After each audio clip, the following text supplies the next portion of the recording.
ఓం శ్రీ గురుభ్యో నమః. అందరికీ నమస్తే అండి. శ్రీమద్ భగవద్గీత 9వ అధ్యాయం రాజవిద్య రాజగుహ్య యోగం నుంచి మొదటి శ్లోకం, ఆ శ్లోకం యొక్క అర్థం తెలుసుకుందాం.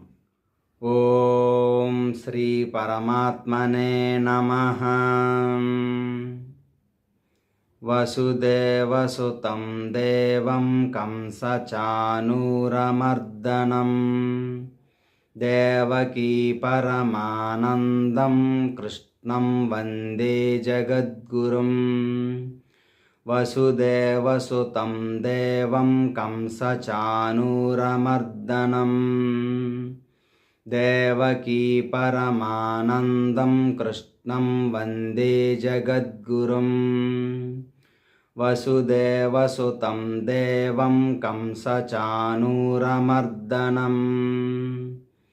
దేవకీ పరమానందం కృష్ణం వందే జగద్గురుం. ఓం శ్రీ పరమాత్మనే నమః. అథ నవమోऽధ్యాయః.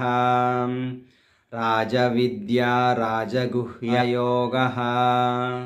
శ్రీభగవానువాచ యదం తు తే గుహ్యతమం ప్రవక్ష్యామ్యనసూయవే.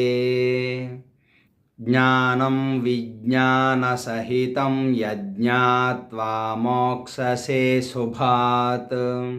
శ్రీకృష్ణ భగవానుడు పలికెను, అర్జున, నీవు నా పట్ల ఏనాడు అసూయ లేనివాడవైన కారణంగా ఈ పరమ రహస్యమైన జ్ఞానమును, అనుభూతిని నేను నీకు చెబుతాను. దీనిని తెలుసుకొని నీవు భౌతిక అస్తిత్వ క్లేశాల నుండి ముక్తుడు అవుతావు.